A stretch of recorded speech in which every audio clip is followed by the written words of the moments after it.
Joining me today on the podcast is Troy Bauerle, all the way from Echuca, Victoria, who's just had a smashing race performance at Long Course Worlds in Townsville. This guy is a total weapon. He did Long Course Worlds in sub 6.5 hours. Oh my God. Welcome, Troy. Thanks, Taz. Thanks for the introduction.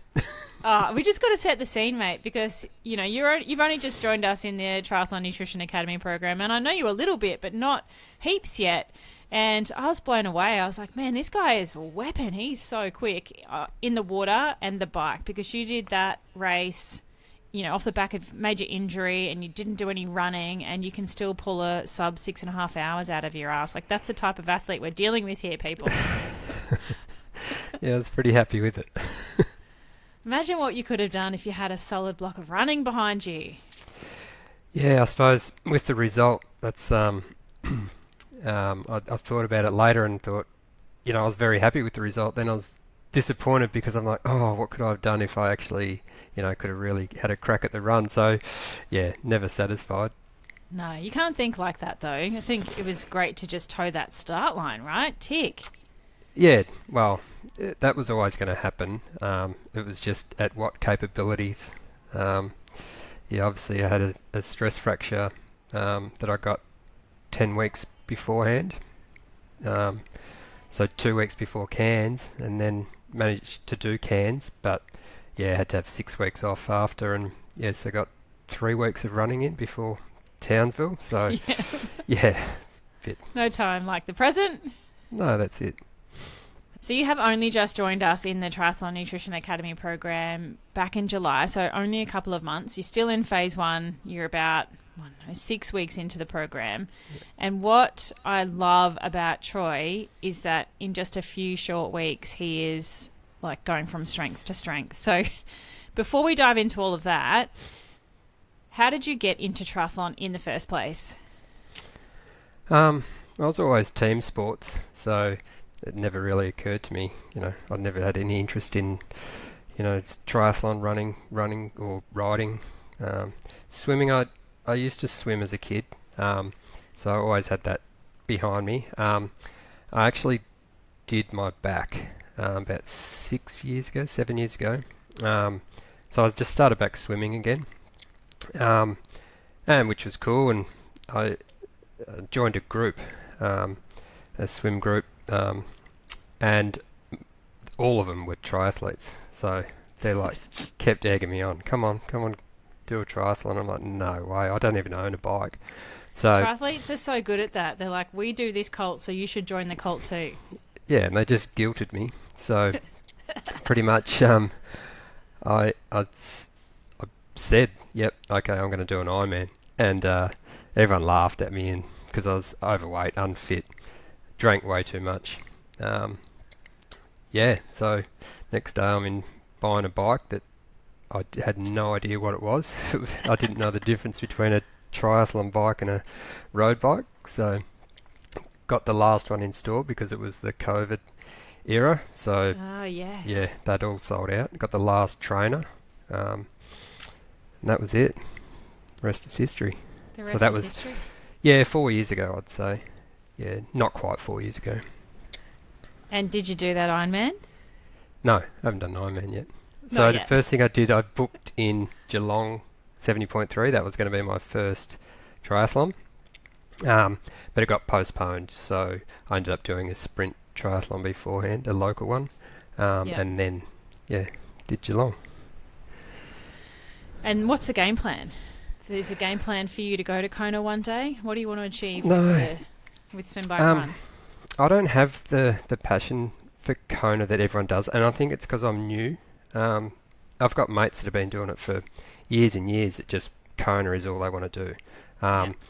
So, but it hasn't grabbed me. I mean, I used to watch it as a kid on TV and go, "These blokes are mad." But it hasn't. I haven't got that real desire to do Kona. I will do a Ironman at some stage. But I wanted to get my 70.3 down pat before I started doing that. I think because running is my weakest leg, it hurts too much, and the thought of doing a marathon after the swim and bike for me is just, yeah, too much to think about. Yeah, same. Who came up with this crazy sport? Yeah, maybe if it's the opposite way around, most people get to start off with their worst leg, bike is okay, and then finish with their strength, whereas mine is strength is in the swim, bike's okay, and then run, it's no good. So yeah, you're the same as me. Strong front end. There are aqua bikes if you'd like to do that instead, where you only have to swim and bike. That could be your place that you hang out. I was thinking that for Townsville, obviously with my injury, and then I went, it doesn't feel right. Like, no offence to the people that did aqua bike, but it's just not, I don't know, I wouldn't feel right. It's not the full deal. It's the people you're hanging out with. I have a feeling that they've guilt tripped you into thinking that you have to do all 3 legs, but you don't. You could just do aqua bike. Erin, one of our athletes, loves aqua bike because she's the same. She's a really strong swim biker, and she just dominates that scene. So maybe you can play around with both. Yeah, maybe one day when I actually physically can't run. Yeah, so you did your back because you're a plumber by trade, and you switched careers. You found triathlon in COVID times, as so many people did. And what made you want to work then on your nutrition? You're only a few years into your triathlon journey. Most people don't bang on my door until they're many, many years into the sport. What made you want to work on your nutrition relatively early in your career? Accidentally. So I didn't know. I basically I listened to a podcast that you were on, and I was like, oh, this is interesting, and started listening to more of your podcasts, and then went, I need this. I didn't realise that I needed this. I've never been told about this. I knew nothing about this. No one's ever mentioned it. So yeah, I'm like, I've got to do this. And literally, I literally know nothing about nutrition. Nothing. I knew what carbs were, but I didn't know what they meant. I didn't know what protein was. I honestly have no idea. I mean, they should teach this stuff in school. It's that important now that I've realised, what it's all about. It really is, because everybody eats. We have to put something in our pie hole, but you're right, we're not taught it at school. And I've done 6 years of university level study to be able to help people with nutrition, but there are plenty of loud voices on the internet trying to give people nutrition advice without qualified degrees. And so that's what I love about you too, is that there are lots of triathletes out there, just like you, Troy, that have no idea where carbohydrates come from and where protein comes from, and are still, out there doing full distance racing or training. And there are so many things that you could do better and do differently. So I'm glad that you're here early and then you have no idea what you're doing, because already you're seeing such huge improvement with just a little bit of information we've gone through so far. So only I don't know, 6 weeks in, what are some of the things and what are some of the changes that you've made to your nutrition in the early days? Just being aware of when to eat, what to eat. I'm still grasping that, without having to look at everything on the back of packaging and stuff, which I never used to do because I never knew what those numbers meant. Now you do. Yeah, well, I know I'm only new at it, but still got a lot to learn, and which I'm looking forward to. The confidence is the big one. The confidence in knowing what you're doing, that you're doing it right. I was just guessing. I had no idea. So, yeah, that confidence is a big thing. And with me, like, I train a lot of hours, and it's almost like now I realise, geez, a lot of those hours are probably wasted with what I was doing after the training sessions. Beforehand, it was, I probably had a lot of wasted training hours there. And that's okay. You're here now. Yeah, well, that's it. And we are only just getting started, so don't feel overwhelmed with all the things, because we just chip away at it 1 week at a time. And that's the beauty of it too, is that me not knowing anything at all, it hasn't been too overwhelming. Like you do it, you explain things to us in layman's terms that, even I can understand. So if I can, if I can, anyone can. You got to give yourself some credit. No, I honestly, no idea. So we've gone through things like recovery nutrition, pre-training nutrition, what you're doing on the bike, what you're doing on the run, and kind of setting up your day-to-day meal plan over the last month or so.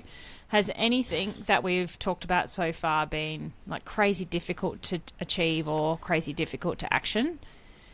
No. For me, the hardest thing is just organisation. I'm pretty time poor. Yeah, I'm very time poor with training commitments and stuff. So I've just got to make sure that I'm prepared.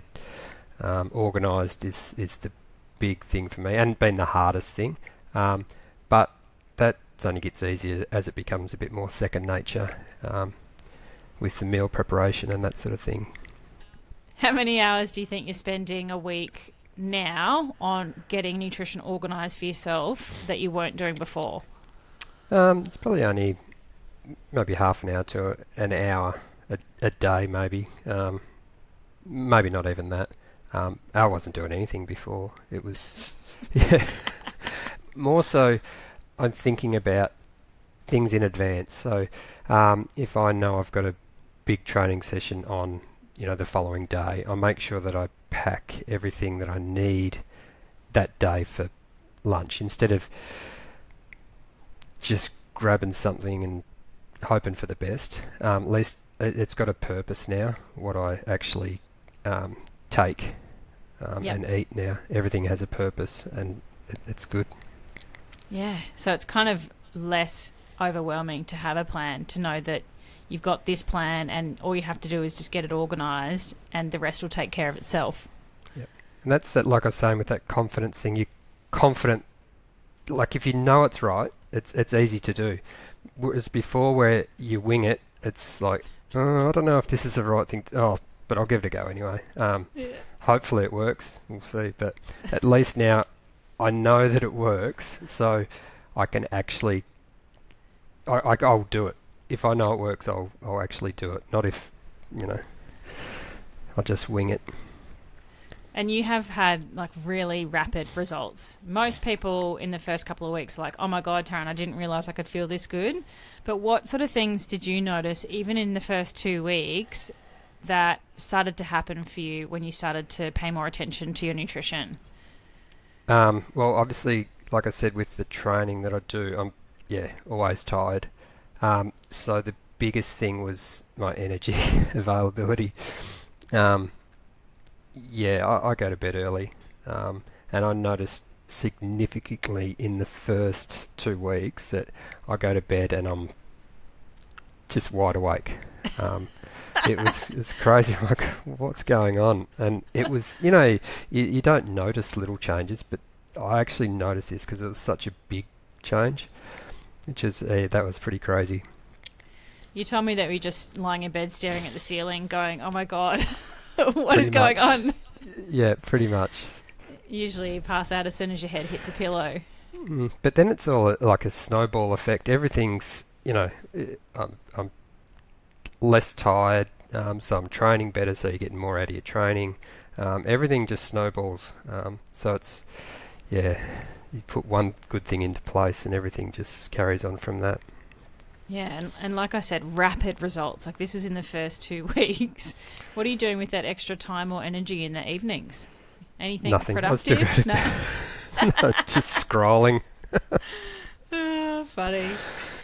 And are you finding that when you wake up in the morning, do you feel any different or do you still feel the same? No, feel good. I don't notice too much difference in the morning because I'm a morning person anyway. But a bit of a spring in my step. So. And you have a very physical job as well. You are a plumber by trade, so you are, doing physical work all day, and then you fit your training in the evenings after a long day of work as well. So it's a lot of energy expenditure in a day. I have no idea how you survive that before. Well, I do. It's why you ended up with a stress fracture, unfortunately. But to have the energy to do that physical work and then smack out some quality training at the end of the day is so valuable. I just thought it was normal that I'm cooked, like absolutely stuffed when I That's sleep. a very, very Australian term. Should we translate that? Sorry. Cooked. Done like a dog's dinner is another yeah. one. Just shattered at the end of the day. Yeah. So I thought, well, yeah, you train a lot. Of course, you're going to be tired. I didn't think there was any other, that's the reason for it. But no, that doesn't have to be the case. Especially like weekend training where it's really long. I know it's cliche, and you've said it in a million times in your podcast that getting home after 5-6 hour ride and just laying on the couch all day. Yeah, that's me. That's and I thought, yeah, that's normal. Feeling nauseous, feeling sick, lightheaded. That's normal for a big training day. But no, I've come to learn that that's not the case. And is your wife happy now that you're not wasting your whole weekends away on the couch? And Yeah. you're functional? 100%.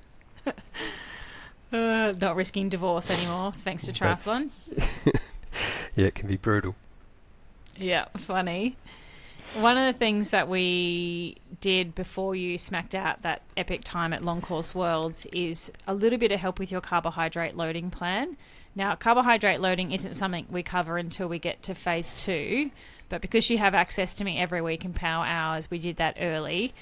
How did that go for you? That's next level. That was my difference. I had no idea what I was doing with that once again. And what I thought was doing the right thing was completely the opposite of what I was doing. Yeah, that's pretty common. What I should have been doing. Yeah.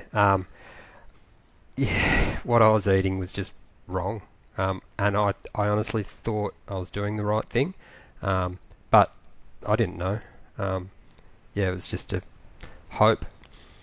But after the advice that you gave me, that I did a couple of weeks before in a training session, and after that training session, during the training session, I went, oh wow, this is amazing. I've never felt so good, and I was at the end of a hard training run too. Like I should have been really tired, and no, I felt amazing. And yeah, with my race in Townsville, I'd really noticed that.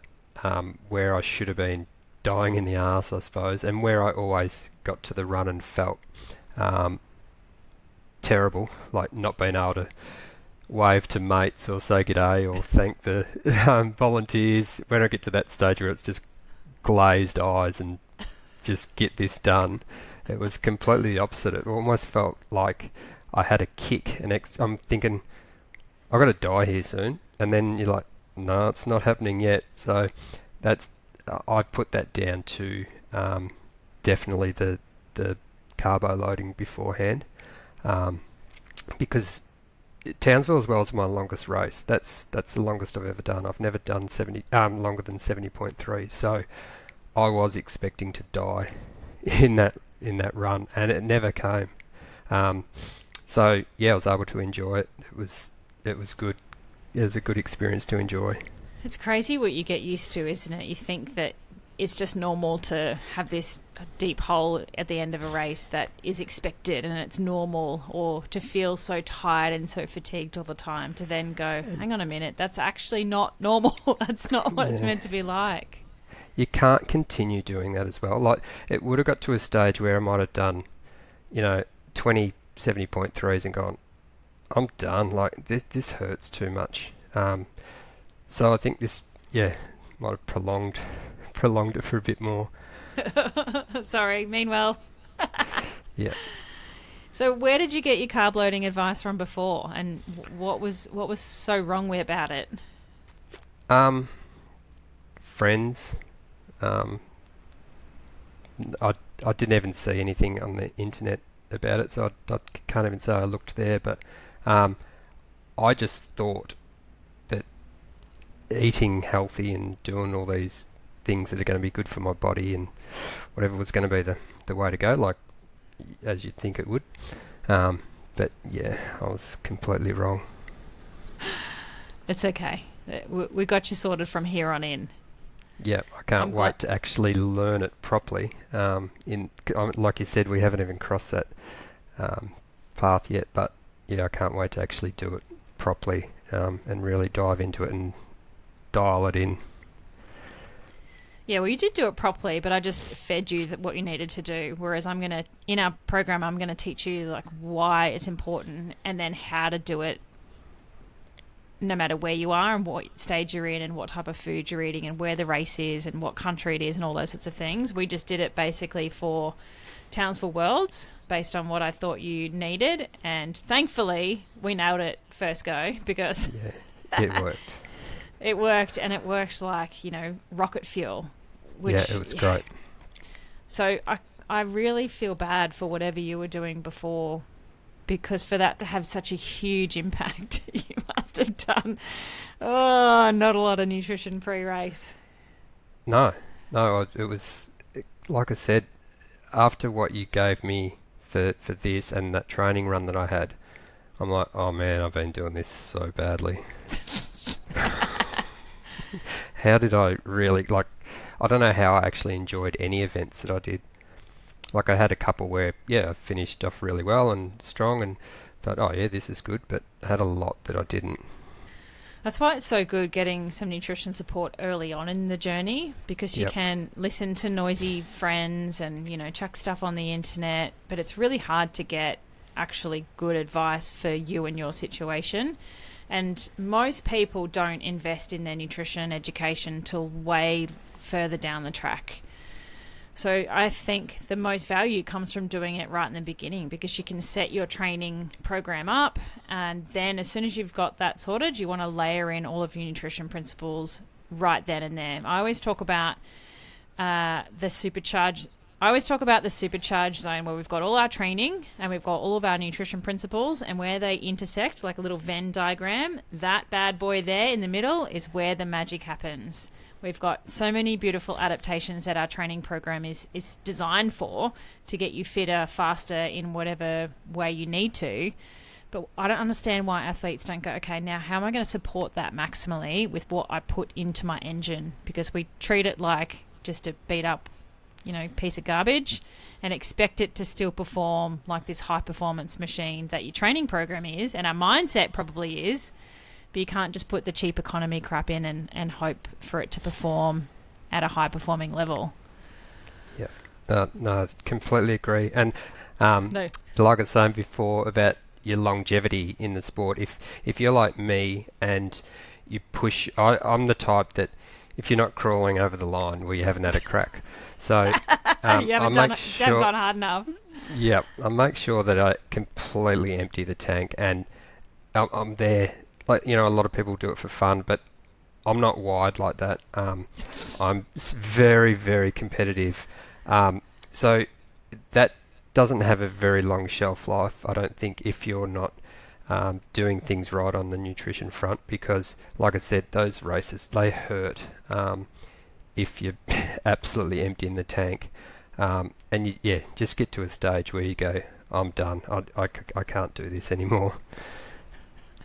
I'm so glad you're not coming to do Sunny Coast 70.3 this year, because I would have my competition cut out for me in the swim with you for sure, hands down. But you just swim over the top of me, I think, to get ahead in a mongrel. I have done that, and I feel so bad about having to do that with people. It's a worse feeling. You are a very, I'm sure you can hear in Troy's voice, he's very calm, he's very relaxed, he's pretty subdued, but I reckon he's an absolute beast out on the race course. Do not get in his way. Yeah, I do have white line fever. I think that comes back from my team sport days. Just very competitive. It's just the way I am with anything. It could be absolutely anything. Oh, well, it's exciting to see that, evolve over time, because when you can get your nutrition right, who knows where you're going to get to and what you're going to achieve if you've done a sub 6.5 hour long course worlds on no run training. We'll see. Well, that's the thing too about this. I don't want to leave any stone unturned. Like, I'd be disappointed if I found out about this, 6 years down the track when I go, oh man, I could have gone faster earlier.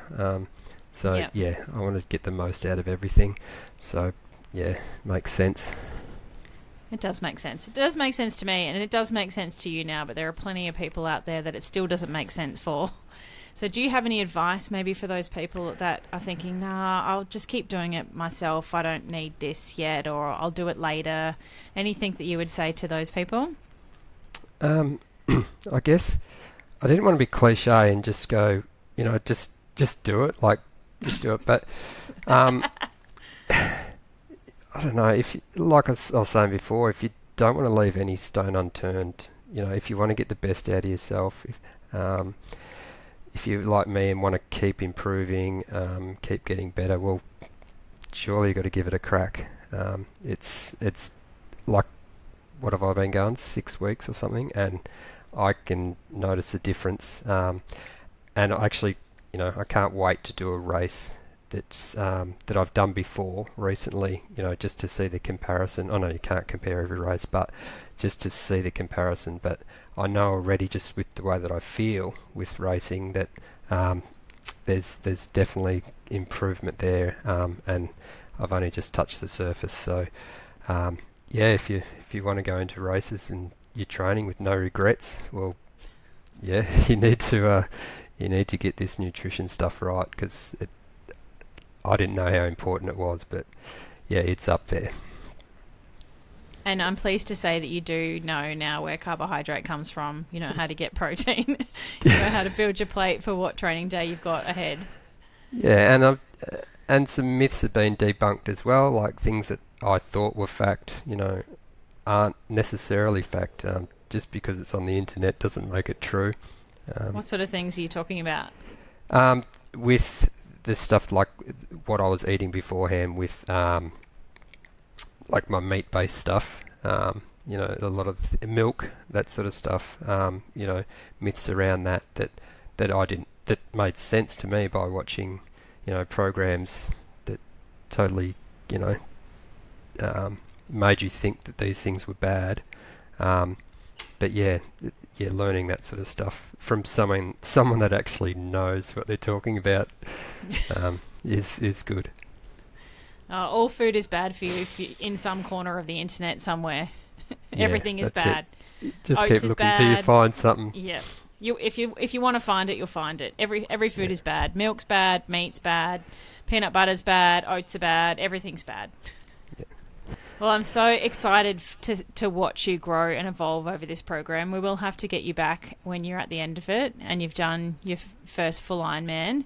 What is on the cards for Troy Bauerle? What are the plans over the next 12 to 24 months event-wise?